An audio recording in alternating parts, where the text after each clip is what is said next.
ẹ̀mí àfìgbà tí bàbá yẹn kú ló tó sinmi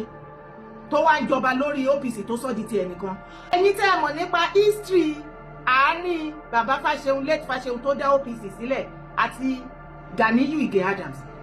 mo nídìí yín lásìkò yìí a dẹ̀ fi àsìkò yìí bẹ̀ gbogbo ẹ̀yin àgbààgbà ilẹ̀ Yorùbá gbogbo ládéládé lẹ́gbàlagbà lọ́kùnrin àti obìnrin gbogbo ẹ̀yin abiyamọ ilẹ̀ kóòtù àjíire. bí Ganiyu Ige Adams bó ṣe gbé ogun ti Fasehun tó dá OPC sílẹ̀ àti bàbá yẹn kú ló tó sinmi tó wá ń jọba lórí OPC tó sọ di ti ẹnìkan. the same thing ló fẹ́ gbé ti Ìgbòho fẹ́ pa Ìgbòho mọ́ yín lọ́wọ́ ni o. tó bá jẹ́ òríjínà ọmọ ọkọ òun ni Ganiyu Ige Adams. èmi ò rò pé ó yẹ kógun le tó báyìí o. tẹ́ bá ní ká wọlé ká wẹnu ọkọ àtìgbà tí Ìgbòho ti gba freedom ní February. àwa sọ fún Ìgbòho kó má dá sí ọ̀rọ̀ Gani kó fi Gani lọ́rùn sílẹ̀ kó má tiẹ̀ sọ̀rọ̀ lọ sí sáìdì wọn. afẹ́ni tó bá fẹ́ ṣe ẹlẹ́dẹ̀ẹ́ Ìgbòho ló máa sọ wípé Ìgbòho sọ̀rọ̀ lọ sọ́dọ̀ Gani. gbogbo bí Ganiyu Ige Adams bó ṣe ń ṣe fídíò lójoojúmọ́ ẹ bá wa bèrè lọ́wọ́ ẹ̀ kí ló ń dúró ṣe láti bí 5 years ago tí Ìgbòho ti ń sá kiri tó ti ń wá freedom ẹ̀ kiri. gbogbo bí Gani ṣe wá múra yìí ṣe bí information lásán ló máa múlẹ̀ òun jẹ́ kó yé wa pé information ti dókè ògùn o wọ́n ti rálì ilẹ̀ Yorùbá kọ́ ọ nǹkan tó ń gbé sọ́sọ fún ẹ̀sìn nìyẹn information nìkan ló múlẹ̀ lẹ́ẹ̀kankan. kí ló dé tó ṣe máa ṣe fídíò back to back báyìí kó o ṣe dúró dìgbà tí Ìgbòho gba freedom ìgbà ẹ ló ṣe mọ̀ wípé ó yẹ kó máa ṣe fídíò. kí ló dé tó máa market business ẹ back to back báyìí nígbà tí Ìgbòho ti gba freedom. kí ló dé tí èèyàn ọmọ OPC ò máa ṣe fídíò back to back báyìí kí Ìgbòho tó gba freedom. kí ló dé tẹ dúró tí Ìgbòho gba freedom tẹ wá rí pé bàbá Tinubu fún ní support gbogbo àwọn ọmọ Yorùbá adúró tí ìgbà yẹn lẹ tó ṣẹ̀ wá mọ̀ wípé ó yẹ kẹ́ máa sọ̀rọ̀ ó yẹ kí Gani kó máa wíjọ́ ó yẹ kó gbára pariwo ó yẹ kẹ́ máa ṣe fídíò back to back. ẹ má má jẹ́ kí Gani kó tún pa Ìgbòho mọ́ wa lọ́wọ́ bó ṣe pa Fasehun. ẹ má má jẹ́ kí Gani Ige kó tún pa ọmọ òríjínà ojúlówó ọmọ ọkọ ilẹ̀ Yorùbá bó ṣe pa Fasehun. Gani mà ti fi nínú ìwà àti ọ̀rọ̀ ẹnu àti ṣe ẹ̀ wípé òun ò ṣojúlówó ọmọ ọkọ wa kò sí lára wa. gbogbo ilé tóun àwọn ọmọ ẹ̀ sọ kiri òun sogún dogójì òun ya òkè jábọ́ ní ìgbà tóun jẹ́ Gani òun kúrú òun ga òun jà fún ẹ̀yin ọmọ Yorùbá òun jà lórí kinní kan gbogbo ẹjọ́ wẹ́wẹ́ yẹn kò kàn wá. ẹ bá wa fi Ìgbòho kọ́ Gani lọ́rùn kó má ṣe kíni kó má pa Ìgbòho torí ó fẹ́ pa Ìgbòho ní báyìí ó fẹ́ kí Ìgbòho tún kú bó ṣe pa bàbá Fasehun. àwọn ọmọ Yorùbá ṣẹ̀dẹ̀ mọ̀ ẹ má jẹ́ ká kàn máa sọ wípé irọ́ ni títí tí kíní yẹn á fi ṣẹlẹ̀ káṣẹ̀ wá máa wọ ẹni tó bá ti lọ ní spare life kan síbi kankan extra life kan tá a fẹ́ fún Ìgbòho. the only thing tí mo mọ̀ tá a lè ṣe ni ká rálé ràǹdí ẹ̀ sìn.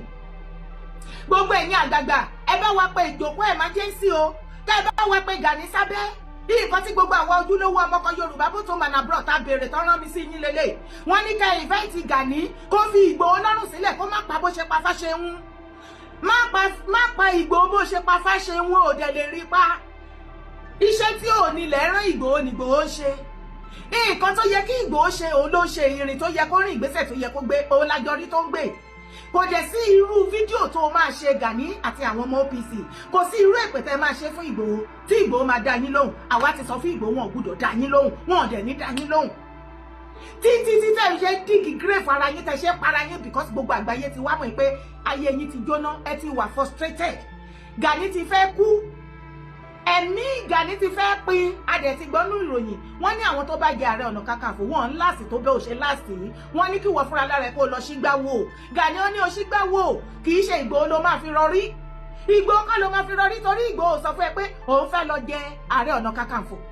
torí ìkan àwọn ọmọ ẹ̀ ń sìn wọ́n sọ ó ní ẹ torí Ìgbòho àwọn blogger wọ́n sọ pé Ìgbòho ló yẹ kó jẹ Ààrẹ Ọ̀nà Kakanfò wọ́n kọ́kọ́ fi lọ ó lòun ò jẹ ìgbà tó ti sọ pé òun ò jẹ ìgbà yẹn kò jẹ́ sí kò ní interest lórí oyè yẹn máa jẹ lọ. àwọn ọmọ ẹ̀ tún sọ wípé ṣe ni Ìgbòho gba glory mọ́ ẹ lọ́wọ́ Ìgbòho gba glory mọ́ ẹ lọ́wọ́ o ìwọ ló para ẹ kú o iṣẹ́ tí ìwọ̀nba nǹkan tí Ìgbòho ṣe oní blogger sọ gbogbo ilé tí ẹ̀dẹ̀ wá ń gbé ṣépè wípé gbogbo blogger ní Ìgbòho tó ń kówó fún blogger mélòó ní Ìgbòho mọ̀ tó ń sọ̀rọ̀ àwọn nǹkan tó ń ṣẹlẹ̀ làwọn blogger rí tí wọ́n sọ̀rọ̀ lé lórí. ó tún tẹ̀síwájú ó ní Ìgbòho fẹ́ sọ ilẹ̀ Yorùbá di sit at home bíi ti Kanu Nnamdi bó tiẹ̀ dárúkọ ẹ̀ ẹjọ́ ìgbà tí Yorùbá nation ń lọ lálálá tí Ìgbòho yẹ kó ṣe sit at home ṣó sọ̀rọ̀ sit at home kò síbi tó ti gbà sọ kí wá lógún ẹ ṣáà ń wá gbogbo nǹkan tẹ́ fẹ́ fi sokùn sí lẹ́sẹ̀ gbogbo nǹkan tẹ́ ṣe ń ró mọ́ lẹ́sẹ̀ yẹn gbogbo ẹ̀ làwa ti mọ̀ gbogbo fídíò nǹkan tí Ìgbòho ti sọ sẹ́yìn wípé òun ò ní gbà tí bàbá Tinubu ò bá dá sí kójọ Yorùbá nation wọ́n máa pa wọ́n ìgbà kan àwo kan tẹ̀sẹ̀ ń replay bàbá ti gbọ́ wọ́n ti gbàǹgbà náà wọ́n dẹ̀ ti forgive ẹ̀ gbogbo àgbààgbà ilẹ̀ Yorùbá ni wọ́n láwọn ò bínú sí wọ́n mọ̀ pé ìfẹ́ ilẹ̀ Yorùbá ló ní ìtara ilẹ̀ Yorùbá ló mú sọ̀rọ̀ tó sọ gbogbo wọn tó sọ̀rọ̀ sí ìgbà náà mélòó náà ti wá lákújẹ tó ti tọ́kúlá Gani wá bí nígbà tó tún wá tẹ̀síwájú tọmọ ẹ sọ wípé Igboho wọ́n ní kó lọ rìkúùtù àwọn ọmọ ogun 50,000 ó fẹ́ máa fi wọ́n ṣe politics ní ISB dàyàn tó bá léyàn lẹ́yìn náà máa ń kówó fún ni politician máa ń kówó fún ṣẹ́rí bẹ́ẹ̀ ti rí páyé yín ti bàjẹ́ ọ̀rọ̀ yẹn ò yé yín ẹ̀ ń ṣùtà ara yín lẹ́sẹ̀. ìwọ Gani ìwọ ló sọ pé o ní ọmọ ogun 10 million tó bá ní àwọn wo ni politician yẹ kó pé ìwọ ní but tí politician bá wá fi 5 million ọmọ ogun àti wọ́ sílẹ̀ tó ní ìkó ogun tí wọ́n wá pé 50,000 ó ti jẹ́ tó ń lẹ̀ Yorùbá wọn rí ti ẹrù mọ́ ló ń jẹ́ bẹ́ẹ̀ wọ́n ní kó lọ kú dànù wọ́n lọ ti jẹ́ tó ìwọ̀nba owó tó ti make ó ti tó ìwọ ló sọ wípé Yorùbá ò ṣe kú fún oní Yorùbá ń tì ẹ́ inú ló fi ń gbé wa ṣépè gbogbo ẹ̀ ló fẹ́ nára ẹ̀ sọ tá a gbọ́ àwọn ọmọ ẹni kò sí gbogbo bọ́n bá ṣe pa ọmọ ilẹ̀ Yorùbá tó kí Fúlàní tẹ́rọ́rìsì kó gba gbogbo ilẹ̀ Yorùbá àwọn ò ní kankan tó fẹ́ ṣe kí ló dé tẹ wá ń pariwo mọ́ Ìgbòho kí ló dé tẹ wá ń fogun mú Ìgbòho kí ló dé tẹ wá ń ṣe bẹ́ẹ̀ ni wípé Ìgbòho ló dì yín lọ́wọ́ mú ṣe bá ọmọ Ondo State ló pera ẹ̀ Gani tí ibẹ̀ lọ bẹ̀rẹ̀ náà ṣe bí ogun tẹ́rọ́rìsì ń jà wọ́n bẹ̀ Èkìtì sì wá bẹ́ ọmọ àwọn ẹ̀dọ́ Oníyọ̀ wọ́n kó àwọn èèyàn láti ṣọ́ọ̀ṣì lọ́bẹ̀ amẹ́ni mọ̀tísìn wọn rí kankan ṣe Gani lí síwájú ogun bíi ti Ìgbòho kó gbé drone kó káwọn ọmọ OPC ẹ lọ́bẹ̀ kó ṣe fídíò kó wá wò nǹkan tó fẹ́ ṣẹlẹ̀ àwa náà apariwo tí gómìnà bá sọ wípé irọ́ ló pa kó má ṣe nǹkan tó ṣe àbẹ́ fẹnu sí ẹ fi Ìgbòho lọ́rùn lẹ̀ wọn kì í fi kanra ìta máa jẹ́ ìwọ náà ń lò wọn fún pọ́lítíìsì ó dẹ̀ rán wọn níṣẹ́ òun pín wọn fún àwọn politician kan máa ṣọ́ wọn òun fi wọ́n gbowó sálárì èyí tó òun fi ṣọlọ́dẹ ṣe kó gbé Obi wá ní 2023 tó ní ìwà àti àwọn ọmọ ẹ àwọn 5-10 million ọmọ ogun ẹ olóòbí ilẹ̀ máa tò sẹ́yìn ẹ̀ ó ṣe kámẹ́rà mo dẹ̀ ti sọ fún ẹ lọ́dún náà mo lóò ti para ẹ kò sí ọ̀nà àbáyọ fún ẹ mọ́ orísun problem ẹ nìyẹn mo ti ní kó lọ jẹ́wọ́ fáwọn boys ẹ Obi ní kó lọ bá asòfin Yorùbá land wọ́n ti yọ ẹsẹ̀tẹ̀ minus ló bá dé ó kàn máa pariwo ní tó fi máa ṣígbáwò fìgbò lọ́rùn lé Ìgbòho kó bá ẹ kò rí ti ẹ̀rọ ṣe ti rí nǹkan tí Ìgbòho sọ ń bẹ̀ ṣe ti rí pé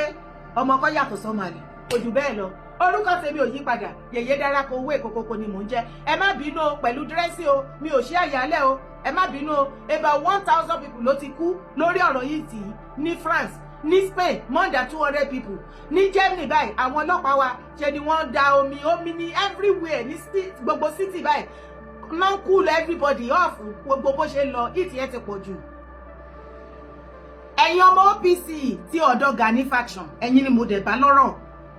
mo ti ń sọ àwọn ọ̀rọ̀ ilé náà for some time mo tún ń là mọ́lẹ̀ mo rò pé mo ní láti ṣàlàyé deeper nínú fídíò ìfún yín ṣé rí gbogbo èpè tẹ́ ń gbé Ìgbòho ṣẹ́ èpè igi ìmúṣẹ náà ẹ mú yànnà igi àṣẹdànù lè pe yín Ìgbòho ṣẹyìn báwo lè ṣe expect pé pé yín ó máa ṣiṣẹ́ lé lórí ṣé ti gbàgbé bẹ́ ṣe kó àwọn ọmọ onítìrí jọ tẹni kan máa ṣèpèdè fún mi èpèdè ní ìgbà yí onítìrí àìmọ̀ àfọ̀ṣẹ 24/7 náà fi stream wọn láwọn fẹ́ di CNN 24/7 gúrùpù tó bá stream ń sìn èpèdè wọn nífẹ̀ẹ́ èpè kanṣẹ́ méjì bóyá o ti gbàgbé pẹ̀lú àṣẹ àti oríṣiríṣi nǹkan tí oníkálùkù wọn ní wọ́n ṣe títí wọ́n gbẹ́bọ kò sí nǹkan tí wọ́n ṣe wọ́n gbé ẹbọ almost 500,000 lórí Ìgbòho ara lolúwéré Ìgbòho fi san iṣẹ́ ní nǹkan ẹ̀ tún da tó ń tẹ̀síwájú sí wọ́n ṣe títí wọ́n lọ ra ẹṣin ẹnu ara wọn náà fi confess nígbà tí jà mú wọn wọ́n rí ẹṣin mọ́lẹ̀ láòyẹ̀ lórí èpè fún Ìgbòho yìí náà ni òfútù fẹ́tẹ̀ àásà tí ò ní kán ni ṣùgbọ́n nígbà tí mo sọ pé kẹ́ lọ bá Gani kẹ́ lọ béèrè ó tọ̀rọ̀ ó dẹ̀ pẹ́yìn gangan akú má mojú dìbí ẹran òkú èkó nìyí bóyá ẹ̀yin lẹ̀rú Gani bá bóyá Gani ní àmì tó ṣe yín ṣùgbọ́n màá ẹ̀pù yín nínú fídíò ọ̀rọ̀ mi ò pọ̀ jù ṣe rí ẹ̀yin ọmọ OPC Gani ṣe rí other OPC faction rí bọ́ ṣe gbà fọlọ́run torí wọ́n mọ̀ wípé bàbá Ọbásanjọ́ ti rip wọn off gbogbo agbára tí wọ́n lè sọ wípé wọ́n lè fi dá sí security for your information ṣe rí ariwo òfò àtàdánù tí Ààrẹ Ọ̀nà Kakanfò Gani Ìgè Adams ọ̀gá yín tó ń pa òun ti kọ lẹ́tà òun ti pe meeting sí lọ́balọ́ba síjòyè kò sọ́jọ́ tí lọ́balọ́ba kankan ń bọ̀ wá gba lẹ́tà ẹ̀ka kò sí ọjọ́ tí níjòyè àbí gọ́fúnà kankan tó ń bọ̀ wá invite yín ẹ̀yin OPC Gani on your behalf nígbà tí wọ́n gbé lọ nígbà tó ní akọ́fù lọ́wọ́ tó ní ọkọ̀ máa mú gàrí sóhun lọ́wọ́. Ìgbà tó fẹ́ gba freedom ní federal ó ti sign on behalf of OPC wípé anything concerning security tó fi máa jáde láyé OPC ò ní bá wọn dá sí. The same person wá lóhùn kọ lẹ́tà sí gọ́vnà àwọn àgbààgbà ó ní wọ́n yí sẹ́gbẹ̀ wọn dáhùn lóhùn. Nǹkan tó ti sign láti federal báwo lágbára state ṣe fẹ́ yí padà ó yá ẹ̀yin fúnra lára yín ẹ dá sọ̀rọ̀ yìí. Ẹ̀yin èèyàn mi ẹ jọ̀ọ́ ẹ bá mi kọ síbi comment section. Gbogbo wa láti gbọ́ ó fẹnu ara ẹ̀ sọ ní ìgbà tó ní problem ìgbà tó fẹ́ fi sílẹ̀ ó tọwọ́ bọ̀ wí sign ipe rálé èèyàn mẹ́ta concerning anything ní Nàìjíríà tó fi máa jáde láyé òun ò ní orí ọ̀fẹ́ mọ́. Anything security wípé ń gbọ́pàá wọ́n ṣe anything nípa Nàìjíríà no matter how terrible it is OPC ò ní orí ọ̀fẹ́ láti dá sí mọ́ tí ayé bá ń jẹ́ ayé. Mi wá mọ̀ bóyá tẹ bá wá fọ́ọ̀mù orúkọ mi àbí gúrùpù mi ò kò kàn mí ṣùgbọ́n wípé OPC Yorùbá land àwọn àgbààgbà lọ́balọ́ba níjòyè àti àwọn state government wọ́n bọ̀ wá invite yín àlá tí ò lè ṣẹ ni o ẹ kàn mọ̀ọ́mọ̀ máa fi yẹn kọ orin sétí àwọn èèyàn kan lè máa sọ wípé ẹ rọ́rọ̀ sọ ni gbogbo wa làwa ti mọ òtítọ́ yẹn ṣóde wá rí lẹ́tà tí Ganiyu Ige Adams tó ń kọ kò yẹ kó kọ́ on behalf of OPC ó fi yín rúgbó ni òtítọ́ tó wà ńbẹ̀ ni mo sọ fún yín yẹn kò sẹ́ni tó máa kò ságbára ọba òun náà sọ pé kò sí ọba tó lè pàṣẹ ṣé ọba ni kó fi palace orí àpèrè ẹ̀ kó fi yí nǹkan tó ti sign ní federal kó yí padà wọn ò tí ì bí state governor yẹn re tá fọwọ́ pa idà federal lójú tí federal ṣe nǹkan táwa nítorí òun jẹ́ state òun wá yí padà kò sọ́jọ́ tí governor kankan bọ̀ wá reply letter yín ó ti wasted. OPC is no more recognized. Lágbára ẹ̀ ní ìwúlò kankan mọ́ lẹ́yìn bí Gani ṣe mú yín pé kẹ́ lọ máa ṣọ́ lọ́dẹ lẹ́yìn àwọn individual political stakeholder kẹ́ lọ máa ṣọ́ ilé àwọn èèyàn privately àbí kó ràn yín lọ kẹ́ máa lọ gbàyàwó oníyàwó kẹ́ máa parí ìjà kẹ́ máa àwọn èèyàn léèmọ̀ nínú street kẹ́ máa lọ bá àwọn èèyàn jà ní party nǹkan tó kù tẹ́ máa ṣe for the rest of your life nìyẹn bóyá kò yé yín ó yé gbogbo aráàlú ó lẹ ṣe ń sínwín ó ní gbogbo àwọn èèyàn ṣe ń kobò yín wípé ọlọ́rọ̀ àbẹ̀tì dìdì nìyín mi ò mọ̀ rò pé àlàyé yẹn máa help yín tẹ́ bá wá fẹ́ sọ wípé ẹ fẹ́ ṣe nǹkan ẹ lọ sọ fún Ganiyu Ige Adams ẹni gbogbo lẹ́tà òfò àtàdánù tó kọ ẹni kó kọ on behalf of Ààrẹ Ọ̀nà Kakanfò kó àdírẹ́sì ẹ̀ sí state governor kó lè àdírẹ́sì ẹ̀ sáwọn ọba ṣùgbọ́n lẹ́kùn tó ti mú yẹn náà lọ́wọ́ ìdí ni wípé ìwọ̀nba lèèyàn máa ṣọ̀tẹ̀ mọ́ láyé ìwọ̀nba ni kò gbẹ́kùtọ̀ ọ̀tá ẹ̀jẹ̀ mọ́ mo máa ń sọ kinní yẹn Ganiyu Ige Adams gbàgbé kò gbẹ́kùtọ̀ ọ̀tá mọ́ níwọ̀nba Ìgbòho èyí ló sá títí dọ́dọ̀ Aláàfin tó poison mind bàbá Aláàfin òun ló sọ bàbá Aláàfin òwò adé di bó ṣe dìlé ni tó kẹ̀yìn wọn sí gbogbo ọmọ Yorùbá tó kù àti gbogbo ọba tí anybody ò bá wọn ṣe mọ́ nǹkan tí Gani fàyè wọn ṣe nìyẹn àbí kò máa yé yín ní ìgbà tí Aláàfin dẹ̀ máa tẹ̀síwájú tí kinní yẹn dùn mú wọn tá à ń pariwo pé kọ́bì calm down torí everybody ti gbàgbé wọn báyìí sí kò sẹ́nibọ̀ ìtòrí àti wọn mú bí yàtì ẹ̀ lálàáfin àbáláàfin ò sí mọ́ nobody cares anymore bàbá Aláàfin òwò adé wọ́n ní àwọn ní o Trinity ti sáyẹn wípé Akínmọ̀rin sábẹ́ ẹ bá mi dárúkọ Ọ̀yọ́ Aláàfin àbí bíi mélòó kan bí ìlú bíi márùn-ún ṣáàbí méje àwọn ni wọ́n ń pè ní of Yorùbá land tó já sí wípé ibẹ̀ yẹn ló fi Ganiyu Ige Adams jẹ Ààrẹ Ọ̀nà Kakanfò bóyá tó bá wá kọ lẹ́tà kó gbé sí abẹ́ Ààrẹ Ọ̀nà Kakanfò bọ̀ ìyẹn náà tó tẹ̀lé náà torí pé gbogbo ọba tí Aláàfin òwò adé ò bá ṣe bí oyè tí wọ́n belong sí wọn báwọn ń ṣe wá fẹ́ sáìn fún Gani òun ni ò tí ì yé èmi Aláàfin nìkan náà ló lè ṣe bí a kó lọ sọ́dọ̀ ọba nísàbẹ̀ àbí lákémọ̀rin àbí ibi tó kù àìjẹ́ bẹ́ẹ̀ ìfù kí Gani kó kọ́ on behalf of Ààrẹ Ọ̀nà Kakanfò ṣé gbogbo ọba tó ń bá ṣe agídí abẹ́yìn ò rí Gani ni gbàrà tí wọ́n fi jẹ́ oyè Ààrẹ Ọ̀nà Kakanfò bàbá Adéyẹmí Àánú gbogbo wa la mọ̀ wípé aṣọ̀tẹ̀ márùn ni bàbá lẹ́tà Adéyẹmí Àánú wọ́n ṣọ̀tẹ̀ dọjọ́ lásàjínde wọn ni wọ́n tún gbọ́tẹ̀ lọ sọ wọnú kòtò gbogbo ìtàn òfò àtàdánù àti gbogbo ọ̀tẹ̀ orin ọ̀tẹ̀ àti ìlú ọ̀tẹ̀ tí wọ́n kó fún Gani wọ́n yẹ gbé fún ló ṣe gbé mú tó bá nira ni mo pa ókè ta ni ọba nílẹ̀ Yorùbá tó wọṣọ funfun Ọọ̀ni ṣé ẹ rí pé gbogbo nǹkan Ọọ̀ni ni Gani ń bá ṣe competition ni ó fẹ́ tẹ̀rí Ọọ̀ni bá fún Aláàfin gbogbo ọ̀tẹ̀ ìròyìn òfò àtàdánù tó pò fún bàbá wa Aláàfin òwò adé ńgbà tó dé tí àwọn náà gbé parí tó bẹ̀rẹ̀ sí ní ṣoríṣiríṣi nítorí Ọọ̀ni gbogbo kinní yẹn torí tí Aláàfin ṣe iṣẹ́ ọwọ́ Gani ni òun ló kàn rí wọn mọ́ra wọn wàá rí pé aṣọ funfun tí bàbá Ọọ̀ni ń wọ̀ àwọn náà máa ń pa kájà tó máa ṣe oríṣiríṣi wàá rí pé òun náà ṣe wàá dẹ̀ rí wípé gbogbo ọba ilẹ̀ Yorùbá Ọọ̀nìrìṣà nìkan ló máa ń gbọ̀pá wàá rí pé Gani ń gbọ̀pá ó ti ń rí rẹ̀ bíi méètì Ọọ̀nìrìṣà based on àwọn stupid story tó ti sọ fún ìdí nìyẹn Gani tó bá ń gbọ́ ọmọdé yìí fi irú fọ́nà ó wá forí jóná ọmọdé yìí fi irú fọ́nà Ganiyo ó ti fi irú fọ́nà Ganige ó ti fi irú fọ́nà ó wá forí jóná ó ti ṣe baba ńlá mistake Gani ó jẹ́ má para ẹ̀kú